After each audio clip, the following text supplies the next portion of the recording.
Welcome to this James the Bike Guy, where today we're taking a look at the 2021 Fuji Absolute 2.1. This is Fuji's entry-level version of their fitness style hybrid, and this is going to go up against the likes of the Trek FX1. So in this video, we're going to go into the features and designs of this bike. We'll talk about what kind of rider might enjoy it, and then finally, we'll land on exactly what it weighs. So go ahead, sit back, take a look at this bike, and let me know what your thoughts are down in the comment section below.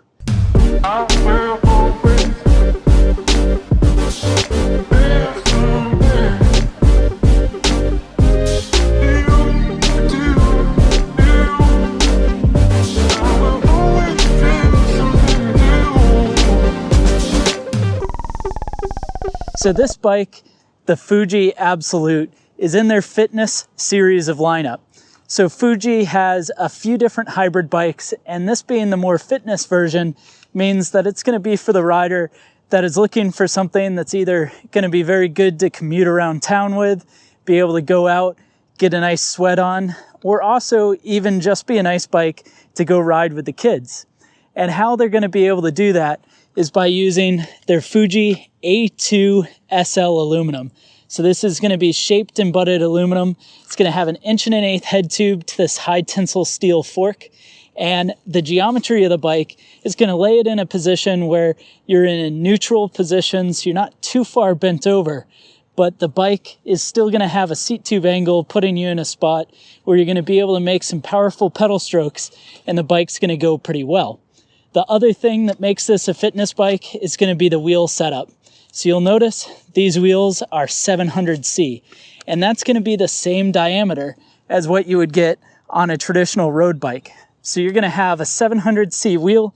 It's going to be running 700 by 38 millimeter wide tires, and you'll notice the tires themselves are semi-slick. So down through the center of the tire right here, you can see it's nice slick, and then you've got some tread to the side. And that's going to make it a good all-condition tire for pavement, rough roads, and even a little bit of dirt or gravel.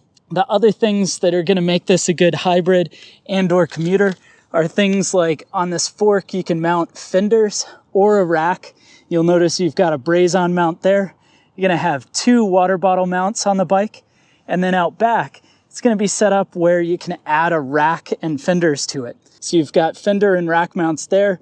Down behind the bottom bracket, you'll notice there's a little spot to be able to add a kickstand if you want to. And then the drivetrain on this bike is going to be definitely designed around the more entry-level and cost savings, but enough range to be able to ride. So here in the back, it's a micro shift rear derailleur. So this micro shift rear derailleur is operating a mega range Shimano freewheel. The freewheel itself is 14 to 34 teeth of range, and then it's going to pull forward where you've got a Tourney front derailleur and then a 3x crankset. The 3x crankset is going to have 3 rings there ranging from 28, 38 to 48 in full size, and that means with the 28 tooth up front and then the 34 out back, you've got less than a 1-to-1 gear ratio, and that means this is going to be able to climb just about anything. And then the big 48 tooth up front and then a 14 out back means that you should be able to have a high load gear even when going down hills. Now coming to the cockpit, you've got a pretty standard Fuji saddle mounted up on a Fuji aluminum 27.2 seat post, and then up front we've got an aluminum stem with this 25.4 steel handlebar. One thing I really like about this is you do get the alloy stem and the alloy seat post, and then they do this kind of shot peened finish to the steel handlebar where it looks aluminum as well, which kind of ties everything in my opinion makes the bike look a bit nicer. The shifting on the bike is going to be operated with a thumb and then an index finger. These are what are considered Shimano easy fire shifters. You've got that indicator to see what's happening as the gears go through, and then the brake lever is integrated. It does make for a clean setup, but sometimes I wish these were separate, just in case you were to crash or break one of them, you don't have to replace the whole thing. Now to slow the bike down, it's going to be a traditional rim brake. And the final thing I should talk about that I really like about the bike is it is internal cable routing. And trust me, this is something you don't see a lot of times on the most entry level of these fitness bikes. It's a good feature to give a nice clean look. And in my opinion, this bike is a stunner for being an entry-level price point hybrid. Anyways, let's see exactly what this bike weighs. The actual weight of this Fuji 2.1 is going to come in and weigh 26.81 pounds.